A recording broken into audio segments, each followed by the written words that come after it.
ಕೇಂದ್ರ ಸರ್ಕಾರದಲ್ಲೂ ಅವರು ಇದ್ರು, ಯಾಕೆ ಹಿಂಪಡಲಿಲ್ಲ ಅಂತ ಒಂದು ಮಾತು. ನಾವು ಈ ಘಟನೆ ಏನಿದೆ ಇದು ಮುಗ್ದೋದಂತ ಘಟನೆ. 3 ಜನ ಸತ್ತೋಗಿದ್ದಾರೆ, 5 ಜನ ಆಲ್ರೆಡಿ ಕೋರ್ಟ್ ಇಂದಾನೆ ಡಿಸ್ಮಿಸ್ ಆಗಿದೆ, ಅವರು ಕೇಸ್ ಡಿಸ್ಮಿಸ್ ಆಗಿದೆ.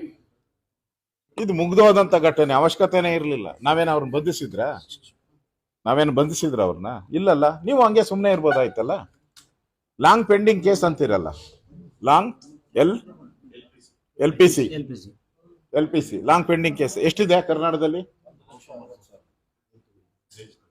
ದೇಶದಲ್ಲಿ ಇರೋದು 1 ಲಕ್ಷ, ಕರ್ನಾಟಕದಲ್ಲಿ 69,000 ಏನೋ ಇರ್ಬೇಕು, 59 69,000 ಇದೆ. 69,000 ಎಲ್ಲೆಲ್ಲಿ ಬಂಧಿಸಿದಿರ ನೀವು? ಬೆಂಗಳೂರಲ್ಲಿ 10,000 ಕೇಸ್ ಇದೆ. ಹಂಗಾರೆ 10,000 ಜನ ಜೈಲಲ್ಲಿ ಇರ್ಬೇಕಾಯ್ತಲ್ಲ. ಬೆಂಗಳೂರಲ್ಲಿ 10,000 ಜೈಲು, ಅಲ್ಲಿರೋದೇ 3,000 ಜನಕ್ಕೆ 10,000 ಜನ ಜೈಲಲ್ಲಿ ಇರ್ಬೇಕಾಯ್ತು. ಯಾಕೆ ಜೈಲಲ್ಲಿ ಇಟ್ಟಿಲ್ಲ? ಇವ್ರದೇ ಹುಡುಕಿ, ಕರಸೇವೆನೆ ಹುಡುಕಿ, ಅಯೋಧ್ಯೆ ರಾಮ ಮಂದಿರ ಉದ್ಘಾಟನೆ ಆಗುವ ಸಂದರ್ಭನೂ ಹುಡುಕಿ ಮಾಡ್ತಾ ಇದ್ದೀರ ಅಂದ್ರೆ ನಿಮ್ ಕಾಂಗ್ರೆಸ್ ಅವರು ರಾಮ ಮಂದಿರದ ಈ ಉದ್ಘಾಟನೆ ಸರಿಯಾಗಿ ನಡಿಬಾರ್ದು, ರಾಜಕೀಯವಾಗಿ ಬಳಸ್ಕೊಳ್ತಿದ್ದಾರೆ. ಅಂದ್ರೆ ಉತ್ತರ ಕನ್ನಡ ಸಾಕಷ್ಟು ಸಮಸ್ಯೆ, ಅದನ್ನ ಬಿಟ್ಟು ಹುಬ್ಬಳ್ಳಿಗೆ ಯಾಕೆ ಈ ಒಂದು ವಿಷಯ ಇಟ್ಕೊಂಡು ಬರಬೇಕು? ಇದನ್ನ ರಾಜಕೀಯವಾಗಿ ಬಳಸ್ಕೊಳ್ತಿದ್ದಾರೆ. ಉತ್ತರ ಕರ್ನಾಟಕ ಒಂದ್ ನಯಾ ಪೈಸೆ ಬಿಡುಗಡೆ ಮಾಡಿಲ್ಲ. 7 ತಿಂಗಳಲ್ಲಿ ಎಷ್ಟು ಬಿಡುಗಡೆ ಮಾಡಿದೆ? ಅವ್ರಿಗೆ ತಾಕತ್ತಿದ್ರೆ ಹೇಳ್ರಿ, ಎಷ್ಟು ಹಣ 7 ತಿಂಗಳಲ್ಲಿ ಹೊಸ ಕೆಲಸ ಏನ್ ಮಾಡಿದ್ರೆ ಹೇಳಿ. ಬರಗಾಲಕ್ಕೆ ಎಷ್ಟು ದುಡ್ಡು ಕೊಟ್ಟಿದ್ರೆ ಹೇಳ್ರಿ. ಕೇಂದ್ರ ಸರ್ಕಾರದ ಮೇಲೆ ತೋರಿಸ್ತಿರಲ್ಲ. ನಾನು ಇನ್ಚಾರ್ಜ್ ಇದ್ದ ರೆವಿನ್ಯೂ ಮಿನಿಸ್ಟರ್, ನಾನು ಒಂದ್ ನಯಾ ಪೈಸೆ ನಾನು ಕೇಂದ್ರದ ಹಣ ಕೇಳಿಲ್ಲ, ನಮ್ಮ ರಾಜ್ಯ ಸರ್ಕಾರದ ಹಣದಲ್ಲಿ ಬಿಡುಗಡೆ ಮಾಡಿದೆ. ಡಬಲ್ ಕೊಟ್ಟಿದ್ದೀನಿ. NDRF ರೂಲ್ಸ್ ಪ್ರಕಾರ ಏನಿದೆಯೋ 13,000 ಕೊಡ್ಬೇಕಾಯ್ತಾಗ ನಾನು 26,000 ಕೊಟ್ಟಿದ್ದೀನಿ. ನಿಮ್ಗೇನ್ ದಾಡಿ ಆಗಿದೆ ಕೊಡಕ್ಕೆ? ಕೇಂದ್ರ ಸರ್ಕಾರ ಎಲ್ಲಾ ರಾಜ್ಯಗಳಿಗೂ ಯಾವಾಗ ಬಿಡುಗಡೆ ಆಗ್ತದೋ, ಬರ ಒಂದೇ ರಾಜ್ಯದಲ್ಲಿ ಆಗಿಲ್ಲ, 16 17 ರಾಜ್ಯದಲ್ಲಿ ಬರ ಆಗಿದೆ. ಯಾವಾಗ ಬಿಡುಗಡೆ ಮಾಡ್ತಾರೆ ಅವಾಗ ಎಲ್ಲರಿಗೂ ಬಿಡುಗಡೆ ಮಾಡ್ತಾರೆ. ಏನ್ ಸ್ಪೆಷಲ್ ಆಗಿ ಎಲ್ಲರಿಗೂ ಬೇರೆ ಬೇರೆ ರಾಜ್ಯಕ್ಕೆ ಸ್ಪೆಷಲ್ ಆಗಿ ಬಿಡುಗಡೆ ಮಾಡಿದಾರ? ನೀವು ಅದು ಅಲ್ಲಿ ಹಣ ಕೊಡಕ್ಕೆ ನಿಮ್ಗೆ ಯೋಗ್ಯತೆ ಇಲ್ಲ. ಇಲ್ಲಿ ಬಂಧಿಸಿದ್ದೀರಾ. ಯಾಕೆ ಬಂಧಿಸಿದ್ದೀರಾ ಅಂತ ಹೇಳಿದ್ರೆ ಅವರು ಏನೋ ಕ್ರಿಮಿನಲ್ ಅಂತ.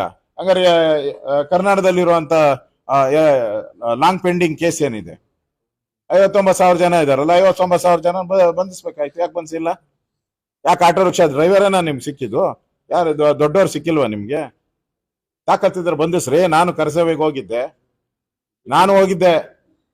ನಾನು ಕರಸೇವೆಯಲ್ಲಿ ಪಾಲ್ಗೊಂಡಿದ್ದೀನಿ. ಹಿಂದೆ ಹುಬ್ಳಿ ಮೈದಾನದ ಗಲಾಟೆ ನಡೀತಲ್ಲ, ಕಿತ್ತೂರು ರಾಣಿ ಚೆನ್ನಮ್ಮ, ಅದ್ರಲ್ಲಿ 30 ವರ್ಷದ ಹಿಂದೆ ಬಂದಿದ್ದೆ ನಾನು. 30-35 ವರ್ಷದ ಹಿಂದೆ ನನ್ನ ಮೇಲೂ ಕೇಸ್ ಇದೆ, ಹಾಕಿದ್ದಾರೆ. ಏನಾಗಿದೆಯೋ ಗೊತ್ತಿಲ್ಲ ನನ್ಗೆ. ಬಂಧಿಸಿ.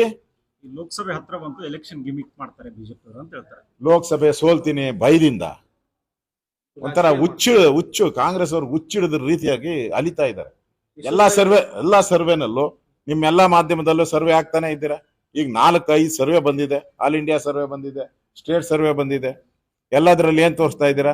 ಬಿಜೆಪಿ 21, 23, 24 ಸ್ಥಾನ ತೋರಿಸ್ತಾ ಇದೆ. ಕಾಂಗ್ರೆಸ್ ಅವರು ಒಂಥರ ಹುಚ್ಚಿಡಿದ್ ಬಿಟ್ಟೈತೆ. ಸೋಲ್ತೀರಿ ಅಂತ ಭಯದಿಂದ ಯಾರನ್ನಾದ್ರೂ ಒಂದು ಸಮುದಾಯನ ಜೊತೆಗೆ ತಗೊಬೇಕು ಅಂತೇಳಿ ಮುಸ್ಲಿಮರನ್ನ ಓಲೈಕೆ ಮಾಡಿ ಹಿಂದೂ ಮುಸ್ಲಿಮರ ಬಗ್ಗೆ ಬೆಂಕಿ ಹಂಚುವಂತ ಕೆಲಸವನ್ನ ಕಾಂಗ್ರೆಸ್ ಅವ್ರು ಮಾಡ್ತಾ ಇದ್ದಾರೆ. 7 ತಿಂಗಳು ಇಶ್ಯೂ ಇಲ್ಲ ಅಂತಂದ್ರೆ 7 ತಿಂಗಳು ಸರ್ಕಾರ ಸತ್ತೋಗಿದೆ ಅಂತ ಅರ್ಥ. ಬದುಕಿದ್ರೆ ಇಶ್ಯೂ ಇರ್ಬೇಕಲ್ಲಪ್ಪ. ಈಗ ನಡೆದಾಡೋ ಮನುಷ್ಯ ಎಡುತ್ತಾನೆ, ಎಲೆಕ್ಟ್ರಿಕ್ ಕಂಬ ಎಡುವಲ್ಲ. ಸರ್ಕಾರ ಸತ್ತೋಗಿದೆ, ಅದಕ್ಕೆ ಇಶ್ಯೂ ಇಲ್ಲ ಅಂತ ಅವ್ರು ಹೇಳ್ತಾ ಇದ್ದಾರೆ. ಇಶ್ಯೂ ಬೇಕಾದಷ್ಟು ಇದೆಯಲ್ಲ. 550 ಜನ ರೈತರ ಆತ್ಮಹತ್ಯೆ ಮಾಡ್ಕೊಂಡಿದ್ದಾರೆ. ಬರಗಾಲ ಬಂದಿದೆ, ಕಾವೇರಿಯಲ್ಲಿ ನೀರು ದಿನ ಹರಿದು ಹೋಗ್ತಾನೆ ಇದೆ, ಏನು ಮಾಡ್ತಾ ಇಲ್ಲ. ಕಾಂಗ್ರೆಸ್ಸಿನ ಶಾಸಕರು ಪಾಟೀಲ್ ಗುಲ್ಬರ್ಗ ಏನ್ ಹೇಳಿದ್ದಾರೆ? 7 ತಿಂಗಳಲ್ಲಿ 1 ಕಲ್ಲು ಹಾಕಿಲ್ಲ ಅಂತ. ಹಾಕಿದ್ದಾರೆ ಕಲ್ಲು. ಕರ್ನಾಟಕದ 7 ಕೋಟಿ ಕನ್ನಡಿಗರ ಮೇಲೆ ತಲೆ ಮೇಲೆ ಕಲ್ಲು ಹಾಕಿದ್ದಾರೆ ಕಾಂಗ್ರೆಸ್.